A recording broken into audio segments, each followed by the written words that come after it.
Hello, everyone, and welcome to Tome of Uselessness. I'm Dan, doing some solo recording. Unfortunately, just Devin and our schedule just hasn't really jived of late. But I thought I would do something. Normally, when I do these solo episodes, I like to really pick a topic or a movie or something anyway, and kind of do some research on it and kind of, try to bring some notes and maybe something that someone might not know or something I didn't know, which is what I enjoy about it. But for this one, I kind of just felt a little, maybe not inspired, but just wanted to kind of talk about Dune. Because if you've listened to our Tenet episode, Devin and I spoke about that, and I was talking about how, like, a lot of the movies, of course, in 2020 have been canceled or moved. Like, Wonder Woman was supposed to come out, and Black Widow, and James Bond, and they've all been moved or canceled now to next year. But the one movie I was really holding out for was meant to come out in mid-December, which was Dune by Denis Villeneuve. And I've been looking forward to it immensely. And it was just released maybe 2 weeks ago, I think, that they canceled that, and it's now coming out next year in October.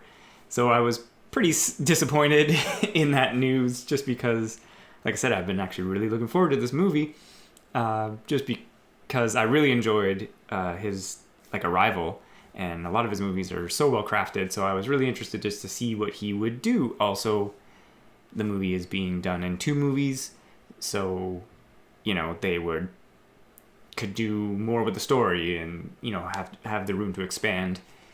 And I can understand why they canceled it, of course, because the theaters aren't doing well right now. No one's really going to see movies. I've only been to one, and I know Devin's actually gone and she went and saw a lot of stuff over the summer, which was pretty cool. But they might not even be open in certain markets, so I get it. And the idea by Disney to release Mulan on their streaming service, which is an idea that's been kicked around, and like YouTube does it, you can rent movies and watch movies on there. But it's one of those things, kind of like Netflix as well, where they don't really announce, how much money did they make doing that idea versus like a box office kind of thing where studios can kind of see how well or bad Tenet did. I haven't actually looked, because there were some articles where they were like, they're not telling us kind of a thing. But yeah, so Disney, doesn't release that kind of thing. So was the Mulan experiment successful? I don't know. If it was, they probably would be touting that fact. Same like Netflix, when they're like 100 million people watch this one movie. And it's like, yeah, but does that, mean new subscribers or what have you? So anyway, point of the story is, and this rambling, I get it, because I assume they spent a lot of money on this version of Dune. And it's probably something that, you got to see on the big screen. So I'm not going to talk about that movie because I don't know anything about it. And I've been trying to keep myself, sequestered from a lot of that information just because I want to see what this new version is. So I was going to talk a bit about some of the previous incarnations of Dune. Of course, the book written by Frank Herbert. And it's from 1965. And if you haven't read it, I highly recommend reading it. It's really good science fiction, and it obviously has stuck with a lot of people, and there's a good reason for that. It's well written, it's got this expansive universe, and like classic sci-fi of the era, there's a mysticism element, but it works, and it's sort of revealed as it goes about how the mysticism is more of a scientific program, which makes it more interesting, in my opinion. So, well worth the read. And if you have read Dune, but not read any more of Dune, because of course there's a bunch of the books, I do highly recommend reading at least the first 3, which is Dune, and then Dune Messiah, and then Children of Dune, which Dune Messiah came out in 1969, and Children of Dune came out in 1967.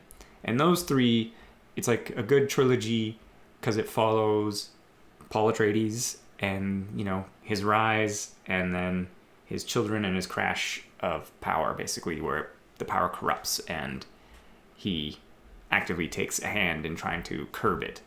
So it's really interesting, very good stuff, highly recommend it.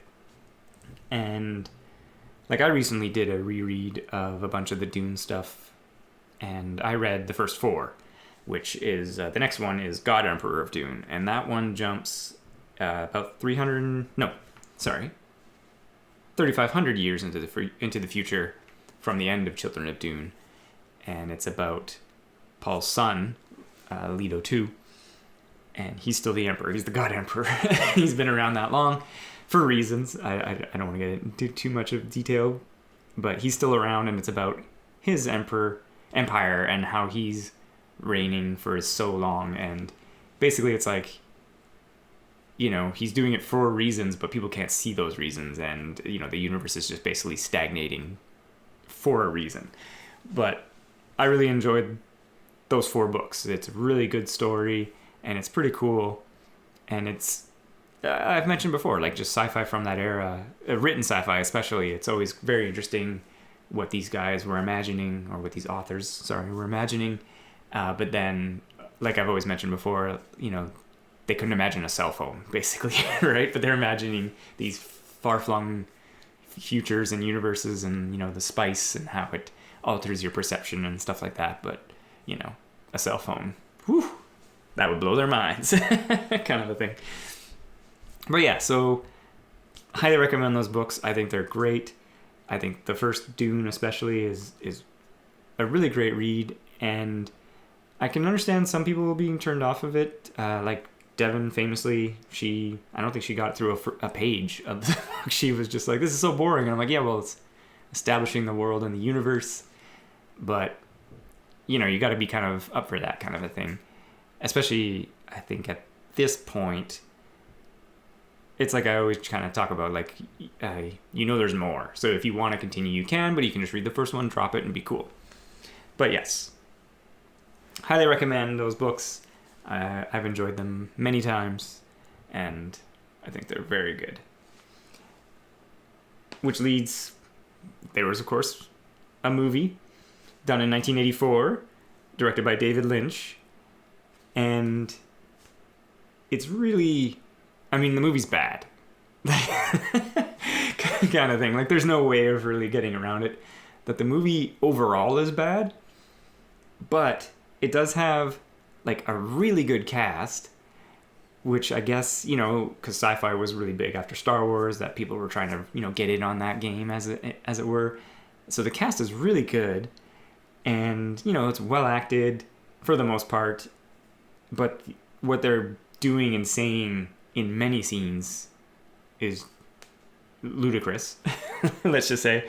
But I really do actually enjoy the last third of the movie, kind of because the movie, it's almost like either the studio or the director, I haven't looked into this, so there might be an answer, but they made it like exposition the movie, because there was this idea that people wouldn't get it. Like, they wanted to give people like a booklet going to see Dune, because they were like, people aren't going to understand this crazy sci-fi universe, which seems odd because, like I said, this is after Star Wars, of course, so sci-fi universes aren't too outlandish. There's been Star Trek before this as well, so I guess they were really just afraid that general audiences wouldn't understand it. But at the beginning of the movie, you have Princess Irulan, giving some exposition and talking to the viewer, which is basically like your opening Star Wars title crawl. So, like, you have some devices there, but then throughout the movie, like, people are just exposition into their mind, like, all the time. Like, they'll do an action and then be like, is he the one? Or, oh, this is the spice. Rather than just either emoting that or talking to someone else and being like, oh, I smell a lot of spice in the area. And they're like, yeah, it's in the air because the planet is made of it. Whatever. So anyway, but by the last third of the movie, that mostly is gone. And then it's just kind of the more straightforward story of the desert people rising up against the evil regime, to take back control of the spice. So that kind of stuff is, for me anyway, it's a little better because it's not as meandering and it's a little more well done, and the special effects, like, because there's just mostly like the giant worms and some compositing and stuff like that, and there's not as much of it, so it just doesn't kind of like ruin it in a sense. Because the body shields, I don't know the idea behind it. Like, they basically become like polygon basic shapes, and so it's like, who thought that looked better than just either not having the shields or something? Because the shields, the personal ones anyway, they don't wear them once they get to Dune because it attracts the worms. whatever. But yeah. But like I said, it's got a really good cast, and a lot of the cast went on, of course, to do more stuff. Like, Sean Young's in there, and Virginia Madsen, and like I said at the beginning, and Sting is in it, which is hilarious.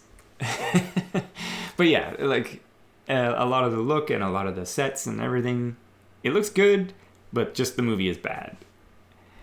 And it's funny because I have it in front of me, the extended edition, which is weird because it came out way, way later, and then David Lynch had his name taken off of it. And I think it actually does say Alan Smithy. And it's just like they added like 2 or 3 things more, where maybe there was like a couple deleted scenes, and then they tried to add more exposition, where they had like a narrator be like, here's the universe and here's this and stuff like that. And it's like, that doesn't help anymore. It's like, it's not that difficult to understand, really. So anyway, that's hilarious. I think I've only watched that edition a couple times because the theatrical cut is, a mess of its own, but at least it's only 2.5 hours long. But yeah, so then no one really kind of did anything with Dune for a long time until the year 2000, where I guess it was just Sci-Fi Network or the Sci-Fi Channel or whoever it was. They made a Dune miniseries. I think it was 3 episodes. I have it in front of me. I have like the special edition here. It's got like the 3 discs and little booklet and everything. And again, pretty good cast. And I like, especially the guy who plays the Baron Vladimir is really good. And it's got William Hurt in there. He's a really good actor. And the guy who plays Paul does a serviceable job. It's interesting because Paul, in the film depictions, let's say, he always seems older than he does in the book. Because in the book, he's a young man. I think he might be 17, 18 kind of a thing. But I get it where you would cast maybe a slightly older actor, because in the book there's a time gap and there's a time jump. And so, you can't age up a young actor versus you can just, make him more clean shaven and look a little child-esque in earlier parts, and then, he grows into himself, as it were, in the later stages of the movie. So I get that. And so yeah, he's pretty good, the guy who plays Paul, but like I said, it's a 3-episode miniseries, and so it was able to do more with the story and, expand on it, include more elements that weren't in the movie and that more came from the book. I really enjoy that. I really enjoyed it, actually, and it's crazy because it's from 2000, so it's literally 20 years ago. But it stands up pretty good. Like, there's a couple wonky composite CG, let's say, there's some wonky effects, but that was mostly probably budgetary, not just what they designed kind of thing. It's like it's what they had to work with. But I think it's pretty good overall. It does a good job. I like better its depiction of desert dwelling for the most part, because like I can kind of see the 2 different worlds, because in the book Dune, Arrakis is depicted, it's like a desert world, but there are these spots where there are cities and stuff like that. So I kind of more imagine it where there are deserts of sand, as well as caves and rocks and that kind of thing, right? I guess kind of almost like an Afghanistan type thing, which I'm sure is what he was writing about. But so because basically it's almost like you get the sense from the book that they're never like out of their still suits and moisture, they gotta protect it all. But then they do talk about how when they go to their sieges and their homes, that there are like moisture seals and barriers. So, they take them off and etc. So again, I like the depiction of the desert dwelling in the Dune miniseries, which you didn't really get a lot of in the Dune movie, just because of time, really. Oh, and then the main thing, of course, the Bene Gesserit, Paul's mother, trains him in I think it's Parna Bindu, but basically like a martial art. and a body control method. It's really kind of what it sounds like and is depicted in the book. But in the movie, they do this weird thing where it's like a fighting technique based with sound using these modules. It makes no sense. It doesn't even why would you add that? You're just adding work for yourself, essentially. I guess because back then, like, action was not action like it is now, of course. Like, you didn't have your actors or even stunt people weren't executing fighting. Like, it took a long time for, Hong Kong fighting cinema essentially to cross over to the West, it seemed like, because in the miniseries, it's more depicted as a martial art and a fighting technique, and that Paul and Jessica, their control of their bodies gives them the ability to fight far better than any Fremen. Because that's the case. They're far more trained and more in control of themselves, can react faster than a human normally can. So I like that depiction far better in the new miniseries, or the newer miniseries, let's say, compared to the old movie. Like I said, it was like, why would you're making it more difficult. So yeah, lots of good stuff there. Good cast. And they did a follow-up 3 years later, because I guess it was successful enough and, maybe sold enough DVD box sets. Like I said, I got one. And then they did The Children of Dune, which was the first time that's ever been put on screen. And I believe that, again, was also 3 episodes. Let me open this up here. Part 1 and 2, Part 3. So yeah, another 3 episodes. So 6 episodes total for that. Of course, not enough time to really delve into everything in Dune, but they do a really good job. I liked this second part. It's got James McAvoy, and like Susan Sarandon's in there, and a couple other well-known actors and actresses. And I really liked that one because we got to see Paul when he, like I said previously, he comes back and he wants to tear down what his rule has created. So it was cool. It's really good to see on screen. I really liked and like I said, I like the story of Children of Dune. And again, I thought it was well done. There's like a couple big CGI tigers, and they don't look too terrible. And Paul's sister, Alia, she grows up to be the Empress. She's the Regent. Because technically James McAvoy is the Emperor. So she's the Regent, controlling the Empire from Dune. And I really like her depiction and acting and her descent into madness, essentially. It's depicted really well. And again, the guy who plays Baron Harkonnen, he comes back. And it's really good. I really enjoy it. It was better than... Not better than it deserves to be, but they did a really good job. And I'm surprised that it took so long for someone to either do a new version or to maybe not continue off of this and do more of the story, like the God Emperor of Dune. We could do that now because we have the technology, and it wouldn't be very difficult, basically because it takes place in a desert. A lot of sand and rocks that you can film. But it's interesting that no one has really, I don't know who owns or what the deal is, let's say with the Herbert rights for the rest of the films. Obviously they have the ability to do Dune, because if you're a board gamer, you may know there was a Dune board game, and Fantasy Flight Games lost the license, but they retained the ability to publish the game, so they reskinned it, and there hasn't been a republishing of that Dune board game until just recently, I think in the last 2 years, maybe a year, that they finally republished the Dune board game, because for some reason the Herbert estate was holding on to those rights for no reason. Maybe for a better deal. I don't know exactly the behind the scenes, but there was, why would you hold up someone publishing a board game based off of a book from the 1960s? If there was a demand for it, because there clearly was. I wouldn't mind having a copy of it. So again, I don't know the whole story as to why it never continued on. I could imagine maybe expense. Again, especially at the time, 2003. Effects and stuff like that would be expensive. Sci-fi is not cheap. But now it could be done.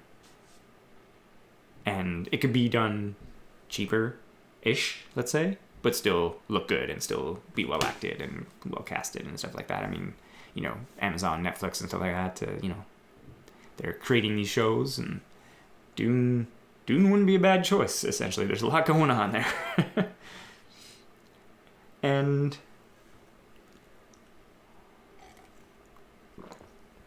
yeah, and one of the reasons, aside from, like I was saying, with the pushback of the movie, one of the reasons also that I was kind of interested in talking a bit about Dune was I just recently watched Jodorowsky's Dune, which was a documentary about, I'm going to butcher his name, I'm sorry, Alejandro? No. Is it Alejandro? No. Anyway, Jodorowsky, famous director, which I haven't seen El Topo or, what is it? The Mountain of Heaven. His one after El Topo. The two movies that made him quite famous.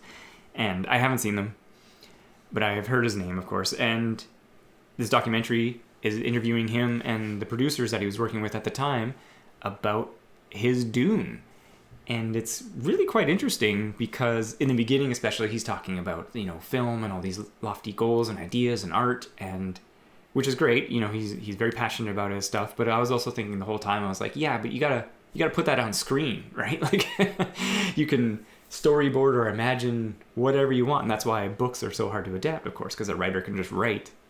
And then they flew through this crazy galaxy. But putting that on screen, especially back in the 70s, not very easy. But as the documentary continues, and like I said, they interview artists that he was working with and the producers that he was working with, and they really did put it all together. And it's really pretty interesting is that they basically bound everything they had into this big tome and sent it to all the Hollywood studios. And it's massive, and it contained all the storyboards with all of the shots and like how the camera would move and everything, and then all their art and all of their solutions for the effects that they would need, because it was 1970. This is before Star Wars that they wanted to do this movie, which is just was odd, or not odd, but I was kind of like, wow, that is crazy to think of, that like special effects back then, like famously Star Wars, like George Lucas had to create ILM to make special effects for his movie. Like, there was basically the guy who did 2001 working at that time doing that kind of stuff. So it's pretty interesting, and I was very kind of impressed by what he wanted to do. And again, it would be like, okay, it'd be hard you'd have to see it on screen. But it was interesting because they put this book together, they sent it around, they went and met with all these executives, and everyone was like, this is incredible what you have here. We're blown away, but we don't know how. Basically, they had questions about the director, Jodorowsky. They were like, we're unsure if he can handle a big project like this and handle, like, Orson Welles was going to be in it, Mick Jagger was going to be in it, Salvador Dali was going to be in it. And they were just like, they were worried about cost overruns and blah, blah, blah. And the budget they wanted at the time was $15 million in 1970, which I think would be like about $100 million today. So that's pretty standard for like a sci-fi movie, right? Nowadays. But back then, of course, that's a lot of money. And so it never got made. And it was kind of interesting. And like, again, I was more just, when they were talking and stuff like that, I was like I was just like, I don't know, you can, again, have all these ideas, but you gotta put it on film. But the fact that they went through all of that and made sure that it would be filmable was really quite interesting. And yeah, it was just too bad it never happened. I liked his idea at the end. He was like, look, I have the book here. He's like, someone could take it now or after I die or whatever. He's like, someone could animate it based off of everything we have in this book. And I was like, oh, that would be kind of a cool idea, because he does like comic books now. And basically they were talking about how a lot of his ideas that were in his version of Dune are in these comics that he writes. And of course, famously, like H.R. Giger did the art for the Harkonnens for the movie. And then he basically inspired, he had never worked on a movie before. And then he went on to make Alien. And of course, all of his designs carried on. So it was interesting. And like the guy who made Alien worked with Giger on that Dune project that never happened. So there was all sorts of connections and like, particles and everything that flowed down and ideas that came from it. But like I said, it was an interesting watch, and it was a cool documentary to watch. If you're interested in like just kind of movies and film, like they spent 2 years on this, putting it all together, and it never got made, which it's too bad. Like that Alien movie that Neil Blomkamp wanted to make, because you can see interviews with Sigourney Weaver and Michael Biehn, and there was always like we have a script, we're going to work on this, but then Ridley Scott wanted to return to it, and so the studio was like, whoa, we don't want to confuse people and make 2 Alien movies, and now we don't exist because we're owned by Disney. But it's like, they were working on it. They did pre-production. There's art. You can see all sorts of that stuff all online, and it's like, it's too bad, because it would have been neat to see this take on it. And just kind of like they talk about, he wanted to do that movie in 1970. So this would have been before Star Wars, before any kind of big sci-fi thing like that watershed moment. Like sci-fi was, of course, like B-movie creature stuff or what have you. So like they kind of posited that question, like what if Dune was the first big sci-fi movie that general audiences saw? Like what would be different about kind of our cinematic landscape? Like would Star Wars have been made earlier, or would it have been different, right? Because of course it has mysticism and mystical elements that Dune has. And he had a different ending for Dune, so there was no sequel possibility essentially. But his idea was that, I'm going to spoil it here, is that Paul dies at the end, but basically his consciousness becomes everyone on Dune. So he transcends the physical and becomes the mystical and the embodiment of the people of the Dune, and then the planet of Dune itself. And then Dune moves, or it gets the rain, and then becomes like a lush paradise, and then moves into the universe to kind of like bring enlightenment to the universe. So I was like, oh, that's kind of an interesting, obviously a different ending than the original story, which that's adaptations for you, right? They change things. But anyway, it was kind of neat. It was kind of an interesting watch, and just like I said, someone talking about a property that I really enjoy, and he had all these crazy ideas, all these crazy 1970s crazy ideas. But yeah, I would recommend watching that documentary as well. It was fun, and yeah, like I don't know if you could even find a copy of the Sci-Fi Channel Dune and Children of Dune. I guess maybe on a DVD store somewhere, because I don't know if it's on a streaming service anywhere. But if you can, I enjoyed them as well. They're definitely of their time as far as like maybe some effects go and stuff like that. But there's some good production stuff. Like their still suits look pretty flimsy, comparatively to say like even the ones in the David Lynch version. I kind of like. They're a little rubberier than I would probably imagine them to be, but they're the ones in the 2001. They're kind of like, they look flimsy. Like I would imagine them now. Again, I haven't seen what they're making them now, but it's almost like their base layer would be like an Under Armour or like a Lululemon kind of material, where it's like a thicker but breathable material. So then you have your catch pockets and stuff like that. Anyway, technical details. But yeah, some of their production stuff is a little cheap looking, but the story and the acting and everything like that is pretty solid. So would recommend watching those.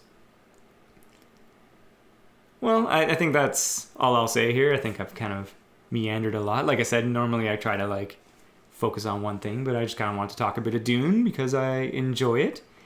And I hope this encourages you to either read the book or read more of the books. I will say, I didn't really mention it. I've read a lot of the books that his son has written with some of his other people, Brian Herbert, and I think it's like Jay Anderson and stuff like that. And every time I do, I just come away angry. So, and this is just personal opinion. Like I've read his prequel trilogy, and I've read some of the stuff that comes in between, like Paula Dune and stuff like that, and I just don't like them. So at least for me, that's a negative recommendation. But the ones by Frank, give them a read. And I hope you enjoy them. And then, like I said, maybe if you can try to track down some of these movies, or if you're feeling like a bad sci-fi movie night, give the 84 Dune a go. Because it is weird, but not in a good way weird. It would be cool if it was in a good way weird. It's just bad, unfortunately. But anyway,